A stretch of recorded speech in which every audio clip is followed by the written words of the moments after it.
Although I play and practice the guitar, I've never really been a fan of the instrument. My heroes have always been vocalists. Sinatra Bennett, Nat King Cole, Levi Stubbs, Gino Vanelli, David Hines of Steel Pulse. Now, Jack Williams is the first guitarist that really moved me. There's a lot of great guitarists, and some of these guys are so astounding that they're like magicians. Oh my God, how did he do that? That's not possible. Jack, on the other hand, he's more like an evangelist. He'll just grab your soul. It's really an experience to see him. After seeing Jack, you're just looking for a basket to throw some money in.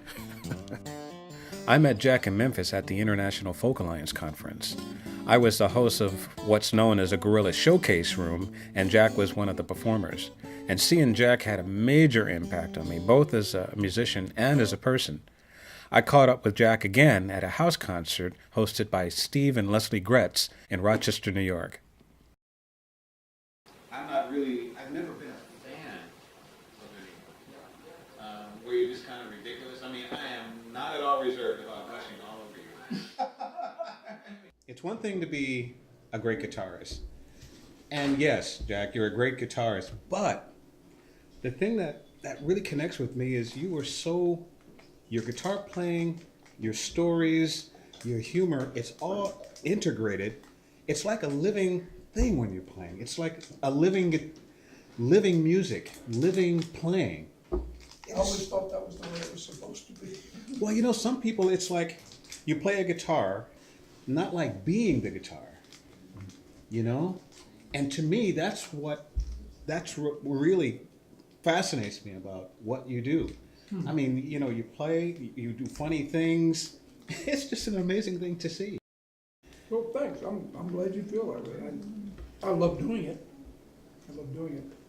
I don't want to hear anything on my stage in my performance that is not integrated into everything else. But you said that you don't practice, really? No, I do play, and but I don't have set practice regimen. I see. It's cost me dearly in ways. It's cost me dearly in timing. I tend to speed things up, and so it plays hell in the studio. And if I'm gonna have somebody add something, I have to skip beats. I'm all by myself out there. I played with ensembles for years, and I always had a drummer to keep me in line. But I never practiced with a metronome. I wish I had. Wow. I wish I had, but I didn't. I mean, you're a swing guitarist. You're a rock and roll guitarist.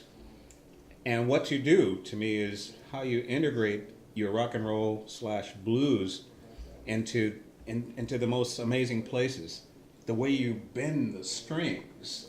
Well, if you listen to the song you're writing, it will tell you what to do. And if you listen with your own history, and your own emotions, not somebody else's like I did for years, trying to borrow everybody else's emotions, sound, and everything, because I thought that's what it took to get approval. I see.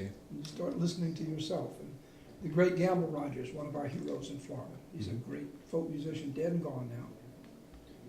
He said, I didn't play, and I didn't love to play, and what I did was worthless until I took the mask off.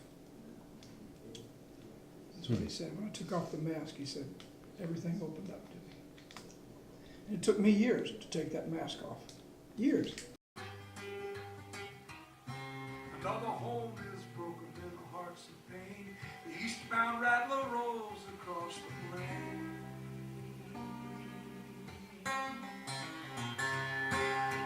She left a man in a cocaine dream. She took her kids to her mama's and she got away clean. She watched the stars and she saw a sign. She said, goodbye, cracker, and this moment is mine. This moment is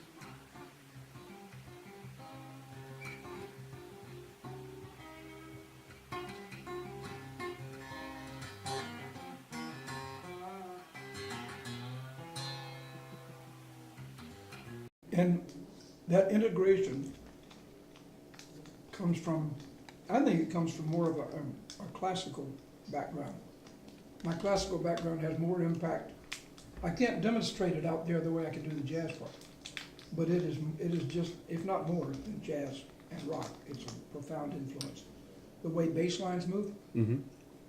the notes I choose to support what I do, inner parts moving. Jazz has that in an improvisatory way, and classical music has it another way. And I think what I do is closer to what I learned in my classical training. And my degree was in composition. Wow. And I thought, why can't I play the guitar like that? And the guitar is an ideal instrument for one person to do all these things. You can't do it on cello. You can't stand up there with a fiddle and do it. You can with those instruments, you can only be one part of an ensemble. With the guitar, I hate it. It's an approximation of what I want, but that's what it is.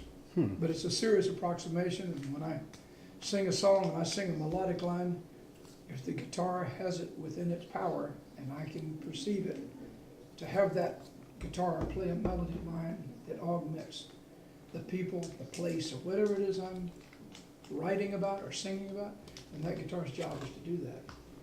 And very often it's very improvisatory. Sometimes it surprises me because I'm an improviser and I'm a right-brainer. That stuff just pops out of your head and you just have to go with it.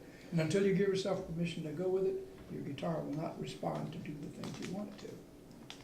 So I usually just play, when I'm working out arrangements, I'll just play the song over and over and over and over and over. Pretty soon the arrangement will happen. Sometimes I'll walk away from it and think about it and come back and try it. But most often it happens while I'm just sitting there. Just sitting there. I'm just thinking, wow, this would sound so good right there.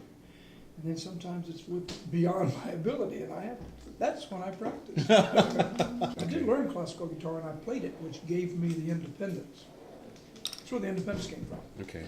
I learned to do that double thumb finger pick thing. Mm-hmm. That is the essence of what I do, because I discovered on one day, in one day I learned to do it, because I was a classical player. I'm listening to Helplessly Hoping by Crosby, Stills and Nash. Okay. And I listened to Stephen Still's guitar part and I said, that's a piece of cake. And it was. I mean, because it was, a rock player, or back then, a lot of rock players were hoping to get over to acoustic, and they hadn't yet, their fingers were not adept. They held picks. But I had been playing Bach, I'd been playing Scarlatti, I'd been doing all this stuff on the classical guitar. And I listened to that and I said, piece of cake. And I learned Helplessly Hoping that day. And from that point on, I found that double thumbing thing, I could improvise, I could make it up and use that as the foundation of everything I did. I see. And ta-da! What I found out about the practice thing is, and what I teach in workshops is, when people say, well, when do you practice? Do you set aside some time during the day? And I'll say, no, I just make sure that I always have some music in mind. Whether I'm going to perform it, or write it, whatever, I just have some music in mind. And I do not learn scales. I don't learn arpeggios. I've learned them over the years because as I was preparing to work out that music that was in my mind, I ran up against things I couldn't do. Okay. And as soon as I found something I couldn't do, it was time to learn to do it. If it involved a scale passage, I learned a scale. Now I can play scales, but not because I sat down and played scales, but Okay. because I realized that this was necessary. This is necessary. So I say you wait till you need it. But that is only if you're diligent about it. I mean, you just can't sit and wait for something to happen, But I was involved in music actively from age 4. Day didn't go by that I wasn't thinking about something I wanted to play or do or sing or write.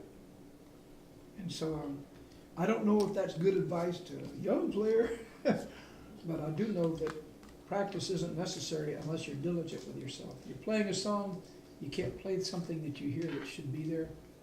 You figure out how to play it. And when you do, you will either learn an arpeggio, a scale, a new chord, you'll learn something new. And as you do that, over 51 years I've been doing it professionally, you will have a technique that will be developed. I make a fair living and love my work.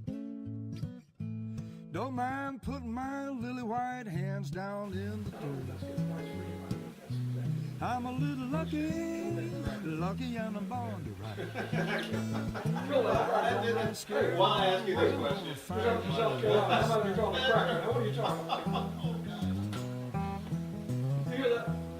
And I'm sitting there straight up with two Southern boys.